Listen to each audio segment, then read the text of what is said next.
매일 성경 묵상 나눔입니다. 오늘은 9월 2일 수요일입니다. 오늘 본문은 어제에 이어서 37장 18절에서 39절의 말씀입니다. 먼저 본문을 읽도록 하겠습니다. 요셉이 그들에게 가까이 오기 전에 그들이 요셉을 멀리서 보고 죽이기를 꾀하여 서로 이르되 꿈꾸는 자가 오는도다. 자 그를 죽여 한 구덩이에 던지고 우리가 말하기를 악한 짐승이 그를 잡아먹었다 하자. 그의 꿈이 어떻게 되는지를 우리가 볼 것이니라 하는지라. 루벤이 듣고 요셉을 그들의 손에서 구하려 하여 이르되 우리가 그의 생명을 해치지 말자. 루벤이 또 그들에게 이르되 피를 흘리지 말라. 그를 광야 그 구덩이에 던지고 손을 그에게 대지 말라 하니 이는 그가 요셉을 그들의 손에서 구출하여 그의 아버지에게로 돌려보내려 함이었더라. 요셉이 형들에게 이르매 그의 형들이 요셉의 옷 곧 그가 입은 채색 옷을 벗기고 그를 잡아 구덩이에 던지니 그 구덩이는 빈 것이라 그 속에 물이 없었더라. 그들이 앉아 음식을 먹다가 눈을 들어 본즉 한 무리의 이스마엘 사람들이 길르앗에서 오는데 그 낙타들의 향품과 유악과 몰약을 싣고 예루살렘으로 내려가는지라. 유다가 자기 형제에게 이르되 우리가 우리 동생을 죽이고 그의 피를 덮어둔들 무엇이 유익할까? 자 그를 이스마엘 사람들에게 팔고 그에게 우리 손을 대지 말자. 그는 우리의 동생이요 우리의 혈육이니라 하매 그의 형제들이 청종하였더라. 그때 미디안 사람 상인들이 지나가고 있는지라 형들이 요셉을 구덩이에서 끌어올리고 은 20에 그를 이스마엘 사람들에게 팔매 그 상인들이 요셉을 데리고 애굽으로 갔더라. 루벤이 돌아와 구덩이에 이르러 본즉 거기 요셉이 없는지라 옷을 찢고 아우들에게 되돌아와서 이르되 아이가 없도다. 나는 어디로 갈까? 그들이 요셉의 옷을 가져다 숫 염소를 죽여 그 옷을 피에 적시고 그의 채색 옷을 보내어 그의 아버지에게로 가지고 가서 이르기를 우리가 이것을 발견하였으니 아버지의 아들의 옷인가 보소서 하매 아버지가 그것을 알아보고 이르되 내 아들의 옷이라 악한 짐승이 그를 잡아먹었도다. 요셉이 분명히 찢겼도다 하고 자기 옷을 찢고 굵은 배로 허리를 묶고 오랫동안 그의 아들을 위하여 애통하니 그의 모든 자녀가 위로하되 그가 그 위로를 받지 아니하여 이르되 내가 슬퍼하며 수올로 내려가 아들에게로 가리라 하고 그의 아버지가 그를 위하여 울었더라. 그 미디안 사람들은 그를 애굽에서 바로의 신하 친위 대장 보디발에게 팔았더라. 오늘의 본문은 두 단락으로 나눠져 있습니다. 단락별로 한번 살펴보겠습니다. 어제 본문에 요셉이 이렇게 세겜에 이르러서 형들을 찾았는데 형들이 이미 도단이라는 곳으로 떠나서 요셉이 그 도단이라는 곳으로 형들을 찾아가는 장면까지 읽었습니다. 그것의 연결선상인데 요셉이 이제 그 형들을 찾아서 도단이라는 곳에 도착하고 이제 형들을 찾아오는데 그 형들이 요셉을 멀리서 보는 거죠. 멀리서 보고 죽이기를 꾀하며 이렇게 말합니다. 그러니까 형제들이고 또 먼 길을 찾아오는 동생인데 우리가 뭐 어제 봤을 때 형들하고 요셉의 사이가 별로 좋지 않았다라는 것을 알고 있긴 하지만 사실은 이 죽이기를 꾀한다라고 말하는 것은 최악의 어떤 형태의 형제들의 관계를 이야기한다고 할 수 있습니다. 그래서 그 사람들 이제 형제들끼리 서로 이야기하기를 꿈꾸는 자가 오는도다라고 말하는데 이 꿈꾸는 자는 쉽게 말하면 꿈쟁이라는 거죠. 이렇게 그 어떤 뭐랄까 몽상가 뭐 이런 뜻일 수도 있고 그러니까 조롱하는 이야기입니다. 그래서 그를 죽이면 그의 꿈이 어떻게 되는지 보자 이렇게 말하면서 그들의 마음속에 요셉이 꿨던 그 두 개의 꿈에 대해서 얼마나 이렇게 악심을 품고 마음속에 깊이 새기고 있었는지를 볼 수 있습니다. 그럴 때 오늘 본문에 루벤이 이제 등장을 계속하게 되는데 루벤이 요셉을 그들의 손에서 구원하기 위해서 이제 제안을 하는 거죠. 근데 이제 제안을 하는 거죠. 이렇게 영어로 하면 뭐 let us 이렇게 그의 생명을 해치지 말자 이렇게 말하는데요. 첫 번째 부분입니다. 근데 두 번째로 가면은 흘리지 말라라고 명령하는 부분이 있죠. 그러니까 이제 이 처음에 르우벤이 약간 머뭇머뭇거리는 느낌을 주는 이유가 여기에 있습니다. 장자이고 큰 아들일 때 바로 이렇게 말하는 형제들을 혼내키거나 아니면은 그러면 안 돼라고 단호하게 말을 해야 하는데 그렇게 말하지 못하는 어떤 루벤의 모습을 보고 있죠. 그렇지만 루벤은 정확하게 그의 동기는 그가 요셉을 그들의 손에서 구출하여 그들의 아버지에게로 보내려 함이었더라. 이렇게 분명하게 루벤의 마음에 있는 어떤 의도를 설명하고 있는데 그것을 표현하는데 장자의 권위가 없는 거죠. 왜 루벤이 형제들에 대해서 이렇게 제한의 형태로 말을 시작을 하고 나중에 이 피를 흘리지 말라라고 이제 말을 하지만 우리가 그 다음 단락을 보면은 이 르우벤의 이야기가 사실은 지켜지지 않는 거죠. 르우벤이 없는 사이에 유다의 말을 듣고 오히려 요셉을 팔아버리고 르우벤이 돌아왔을 때에 요셉을 팔았다는 이야기를 르우벤에게 했다라는 이야기가 없어서 르우벤도 또한 야곱처럼 요셉이 죽었다라고 생각할 것 같은 그런 어떤 뉘앙스를 오늘 이야기 속에서 듣게 되는데 루벤이 어쨌든 첫 아들로서 장자로서의 역할의 부분에 있어서 문제가 좀 있어 보이는 부분이 있습니다. 그들이 형들이 요셉의 형들에게 이름에 결국은 그들이 이야기했던 대로 요셉의 옷, 채색의 옷을 벗기고 구덩이에 집어넣었다 이렇게 말하는데 구덩이는 빈 것이다라고 말하면서 그 속에 물이 없었다 이렇게 표현하고 있는데요. 이 구덩이는 이 고대 시대에 이렇게 물들을 모아놓기 위해 이렇게 파놓은 웅덩이라고 생각하시면 됩니다. 어떤 샘이나 이런 게 아니고 그래서 광야는 비가 오게 되면은 대부분이 이렇게 바위처럼 되어 있어서 물이 막 급속도로 흐르고 또 금방 사라져 버리는데요. 그런 물들을 모아놓기 위해서 파놓은 어떤 물 항아리 같은 우리가 말하는 레인 배럴 이렇게 말하는데 그런 항아리 같은 거라고 생각하시면 좋겠습니다. 보통 2m에서 한 6m 정도 깊게 파놓은 것이고 이때에는 그 웅덩이가 비어 있었다. 이제 이렇게 말하는 부분입니다. 첫 번째 단락을 요약해 보십시오. 시간을 좀 드릴 테니까 한번 생각해 보시고 직접 요약해 보시면 좋겠습니다. 저는 자신들의 형편을 살펴보기 위해 아버지의 심부름을 온 요셉을 형들은 그를 죽이려 계획하고 그를 빈 웅덩이에 가두었다. 이렇게 정리해 봤습니다. 두 번째 단락입니다. 그리고 나서 그 요셉을 그 웅덩이에 물을 모아놓기 위해 판 웅덩이에 이렇게 빠쳐서 도망가지 못하게 가둬 놓고 그들이 앉아서 음식을 먹는 모습을 한번 보십시오. 어쩌면 이 음식은 요셉이 가져온 음식일 수도 있죠. 야곱이 요셉에게 심부름을 보내면서 이 음식들을 가지고 형들에게 줘라 이렇게 말하는 어쩌면요. 그런 음식이라고 한다면 우리가 처음에 읽었던 그 죽이려고 했던 그 의도 그리고 요셉을 궁덩이에 가둬놓고 그리고 그 요셉이 가져온 음식을 먹고 있는 형들을 한번 생각해 보시면 훨씬 더 그 형들의 어떤 그 잔악한 간교함 뭐 이런 부분들이 조금 더 느껴질 수 있을 것 같습니다. 그러는 중에 이제 한 무리의 이스마엘 사람들이 나오는데 이 사람들은 누군지 아시죠? 이스마엘 사람들이니까 우리가 이제 이삭과 이스마엘로 이야기되어지는 야곱의 이렇게 야곱의 큰아빠라고 이야기할 수 있겠죠. 아브라함의 아들이니까 아브라함의 아들이고 이삭의 형제인 이복 형제인 형인 이스마엘의 후손들이 나오는데 이 사람들이 이제 애굽으로 가는 어떤 무역을 하고 있었던 이렇게 상인의 모습으로 나타납니다. 그들이 이제 향품과 유향과 몰약을 가지고 가는데 뭐 이제 주로 이야기되어지는 게 이렇게 냄새나 향기와 관련되어진 부분들 또 방부제라든지 또 치료제와 관련된 물품들을 가지고 나아가는 모습을 봅니다.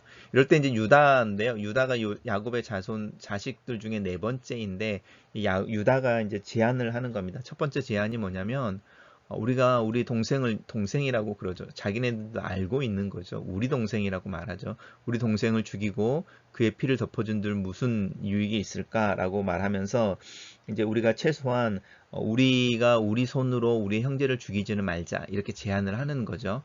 두 번째는 이제 이스마엘 사람들에게 팔고 그래서 그냥 이렇게 팔아내자라고 말하면서 그는 우리의 동생이요 우리의 혈육인이라라고 말하는데 이 유다의 이야기를 좀 잘 들어보십시오. 어쩌면 유다도 루벤처럼 요셉을 구출해내고 싶은 마음이 있었을지는 모르는데 요셉을 죽이고 싶지 않은 거죠. 그러니까 유다의 동기 또한 굉장히 간교한 부분들이 있는데 되게 이렇게 자기의 손에 피를 묻히지 않고 남의 손을 빌어서 어떤 일들을 처리하고 그것에 대한 대가도 이렇게 받고 싶어 하는 어떤 모습이 있죠. 그래서 어쩌면 유다가 있는 그 루벤을 뺀 이렇게 9명 형제죠. 베냐민을 빼니까 9명 형제들이 가지고 있는 어떤 뭐랄까요? 간교함이라고 하는 부분을 대표하고 있지 않나 이런 생각이 드는데 이 유다의 깨라고 하는 부분이 나중에 또 나옵니다. 그렇죠? 그 유다의 며느리가 다말인데 유다의 아들이 셋이 있었는데 두 아들이 그 다 죽고 후사가 없는 거잖아요. 첫째 아들과 결혼한 게 다말인데 첫째 아들이 죽고 후사가 없으니까 둘째 아들과 다말을 결혼시키고 근데 둘째 아들도 죽고 셋째 아들이 아직 어려서 나이가 되면 성인이 되면 결혼을 시켜주겠다 하고 다말을 이제 뭐죠 이렇게 친정집에 가 있게 하는데 셋째 아들이 커도 소식이 없는 거죠. 그러니까 이제 다말이 창녀로 변장해서 유다와 동침을 한 후에 아이를 갖게 되어지는 이야기를 창세기 속에서 읽게 되어지는데 유다의 어떤 그 꾀라고 하는 부분이죠. 꾀라고 하는 부분이 여기에서도 나타납니다. 정말로 그가 우리의 동생이고 우리의 혈육이라고 했으면 이런 이야기를 하면은 사실은 안 되는 부분이 있죠. 그 미묘한 부분들이 이 유다의 속에서 나타납니다. 그때 미디안 상인들이 나오는데 이 미디안 사람들도 이 이스마엘 사람들처럼 아브라함의 자손입니다. 아브라함이 우리는 이제 이삭과 이스마엘만 있을 거라고 생각하는데 아브라함이 사실은 하갈 그리고 뭐 사라 이런 우리가 잘 알고 있는 아내들 말고도요 첩으로 몇이 더 있습니다. 그래서 이 네 번째 아들인데요. 이렇게 그 그두라라고 하는 첩하고 사이에서 낳은 아들 이름이 미디안이고요. 그 미디안의 후손들이라고 이야기할 수 있습니다. 그 사람들 또한 상인인데요. 이 두 부류가 정확하게 분류되어져서 나타나지 않고 이들이 함께 애굽으로 가고 있는 듯한 모습이 나타납니다. 이게 지금 이 세겜의 도단이라는 곳에서 이스마엘 사람들이 내려오고 그 다음 미디안 사람들도 내려와서 그들이 같이 애굽으로 가는데 그들에게 요셉이 팔려서 지금은 이스마엘 사람들에게 은 20에 팔렸다라고 이야기되어지고 있잖아요.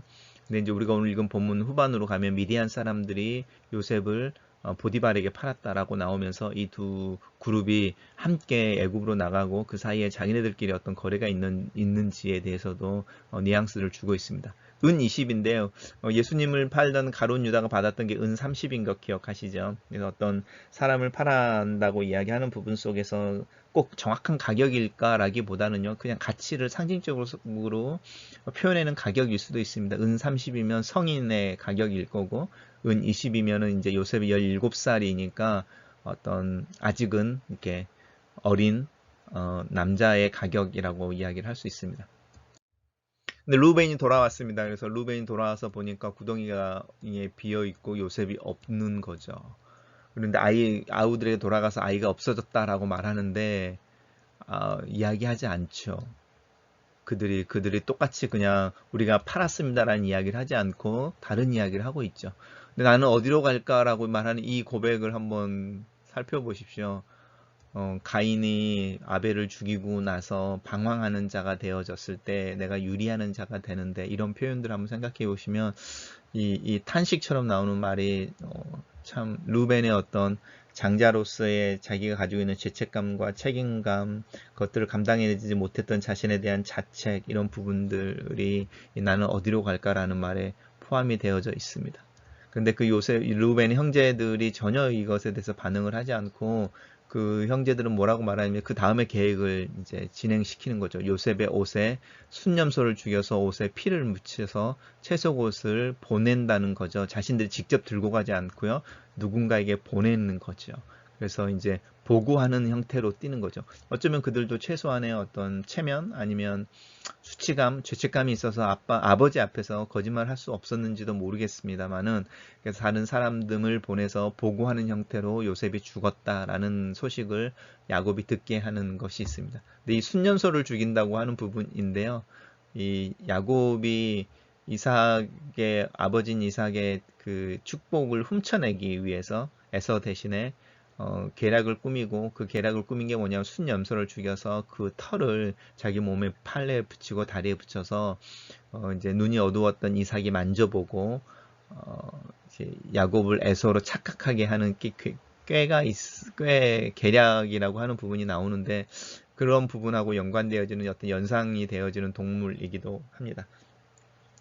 이제 야곱이 이제 그것을 알아보고 내 아들의 옷이라 그리고 이제 바로 그 상황에 대해서 인정을 해버리죠. 그리고 분명히라고 말하는데 이렇게 자기 안에 어떤 확신이 있는 거죠. 아이의 죽음에 대해서. 그리고 이제 자기 옷을 찢고 굵은 배로 허리를 묶고 오랫동안 그 아들을 위해서 애통했다라고 말하는데 이 야곱이 아버지로서 자기가 사랑했던 아들을 가슴에 묻는다고 말하는 그 모습을 정확하게 표현하고 있습니다. 오랫동안 애통하고 위로를 거절하고 슬퍼하며 내가 죽어서 차라리 죽어서 너를 만나겠다 이렇게 말하는 어떤 그 아버지의 절절한 모습, 어떤 사랑의 모습이 나오면서 더군다나 이 일이 왜 벌어졌냐면 이렇게 세겜에서 양치고 있는 자기 아들들의 형편과 양들의 형편들을 보기 위해 자기가 신분을 보낸 거잖아요. 그러니까 결국은 자기의 책임인 거죠. 루벤이 느끼고 있는 나는 어디로 갈까라고 느끼고 있는 그 책임감과 이 야곱이 아버지로서 느끼고 있는 책임감은 다르죠.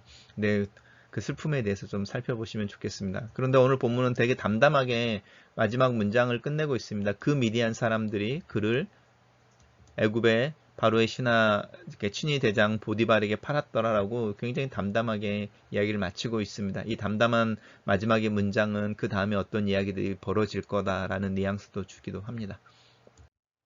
단락 요약을 해보시겠습니다. 제가 요약한 단락은 맏형 루벤이 없는 사이에 형제들은 유다의 제안을 따라 요셉을 은 20에 이스마엘 사람들에게 팔고 야곱에겐 요셉이 죽었다고 전하였다. 요셉이 죽었다고 생각한 야곱은 오랫동안 슬퍼하였다. 묵상 포인트를 가겠습니다. 이 묵상 포인트는 우리가 읽었던 단락에 어떤 정리되어지는 내용을 가지고 우리의 일상의 삶에 대해서 또 그것에 대해서 연장되어지는 생각들을 적어 보는 것입니다. 제가 연장했던 그 묵상 포인트의 간략한 내용입니다.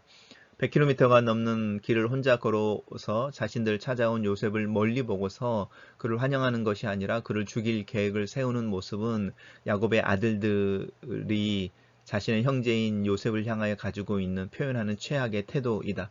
또한 형제들은 요셉을 꿈쟁이라고 조롱한다. 악한 동기와 잔혹한 간교함이 야곱의 가문의 역사를 통해 흐르는 모습을 본다. 조카 롯을 향하여 네가 동하면 내가 서하겠다고 말하면서 먼저 선택권을 주었던 아브라함의 배려하는 용기, 그 용기는 어디서 사라져 버리고 간교함만 남은 것일까? 거류민 나그네 이방인으로 살면서 이런저런 차별과 수치 여러 가지 위협을 경험하면서 마음이 뒤틀려 버린다. 아무리 은혜를 이야기하고 사랑을 이야기하지만 현실에서 경험하는 부정적인 힘은 내 마음을 위축하게 하고 왜소하게 한다. 시간이 지날수록 더 피해의식이 점점 더 커져가고 마음이 건강을 잃어가는 것을 경험한다. 장자인 루벤의 모습 속에서 위축되고 머뭇거리는 모습을 본다. 빌하와 동침한 루벤의 이야기가 나오고 그 소식을 듣고도 아무 일 없었던 것처럼 그냥 지나가 버리는 야곱의 이야기가 나오는데 루벤은 이 일로 인해서 형제들 사이에 장자로서의 권위와 영향력을 상실한 것 같다. 치명적인 실수나 잘못이 고백이나 회개 또 합당한 바로잡음이 없이 넘어갈 때 가정과 공동체가 와해되는 것일까? 자신이 없는 사이에 요셉이 애굽으로 팔려가고 루벤은 형제들이 요셉을 죽였다고 생각하는 것 같다. 나는 어디로 갈까라고 외치는 루벤의 외로움과 책임감으로 인한 몸부림이 안쓰럽다. 두 번째 묵상 포인트입니다. 순염소를 잡아 그 피로 요셉의 옷을 적셔 아버지 야곱을 속이는 형제들의 모습은 아버지 이삭의 축복을 훔쳐내기 위해 순염소를 잡아 그 털을 자기 몸에 붙였던 젊은 날의 야곱을 연상시킨다.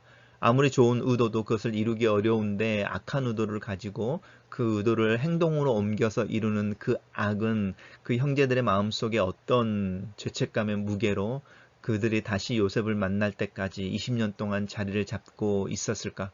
그들은 그들이 행했던 일들을 금방 잊어버렸을까? 아니면 그들은 요셉의 꿈처럼 밤에 별들을 볼 때마다 추수 때 들판에 세워진 곡식단을 볼 때마다 자신들이 행했던 일에 인한 죄책감의 몸소리를 쳤을까? 특별히 사랑했던 요셉의 죽음 소식을 듣고 그 아들을 자신의 가슴에 묻고 자신이 세겜으로 보냈기 때문이라고 자책하고 통곡하고 슬퍼했을 야곱을 상상해 본다. 아버지로서의 야곱의 마음은 조금은 이해할 것 같다. 야곱은 이 슬픔 속에서 무슨 생각을 했을까? 그의 마음속에 간직했던 요셉의 꿈 이야기는 슬픔 속의 야곱에게 슬픔의 무게를 더했을까? 아이들을 키우면서 그들을 향한 기대의 키가 다르다. 조금 더 책임감을 기대하는 자녀가 있고 즐겁게 자기 인생을 살기를 바라는 자녀가 있고 또 어떤 이에게는 사회적인 지위나 직업에 대한 기대가 있다. 하지만 아버지로서 나는 내 아이들이 스스로 책임감을 가지고 그들의 인생을 살아가며 옳고 그름의 문제와 선택에 있어서 하나님을 두려워하는 믿음의 사람들이 되기를 기도한다. 마지막으로 글로 쓰는 기도입니다. 살아계신 하나님, 성경 속의 가정과 그들의 이야기를 읽을 때, 묵상할 때마다 실망하는 것이 있습니다. 믿음의 부모이든 믿음의 가정이든 그들의 상황 속에서 하나님을 두려워하거나 의식하지 않는 것입니다. 개인의 문제는 신앙과 믿음으로 이야기하는데, 가정에서 표현되어지는 관계의 문제에 있어서는 하나님을 의식하거나 하나님을 앞세워 우위나 사랑 또 용서를 말하지는 않는 것 같습니다. 그들의 가정 속에서 반복되어지는 실수와 불화의 이야기를 읽을 때면 마음이 우울해집니다. 하지만 그 죄악과 거짓된 동기에서 나오는 잘못을 통하여서도 하나님이 계획을 이루어 가시는 것을 보고 또한 그것을 믿습니다. 우리의 연약함을 탓하지 아니하시고 그 연약함을 사용하여 선을 이루시는 하나님을 신뢰합니다. 우리 가정의 자녀들 사이에 우애가 있게 하시고 서로를 신뢰하며 의지하며 더불어 그들의 삶 속에 함께 살아갈 수 있도록 그들의 관계를 축복하여 주시옵소서. 그들의 교집합처럼 공유되어지는 영역에 있는 부모로 인한 상처와 잘못된 이해, 기억의 문제들을 치유해 주시고 극복해 갈 수 있도록 도와주시고 서로가 서로를 향해 치유자가 또 격려자가 될 수 있는 은혜를 더하여 주시옵소서.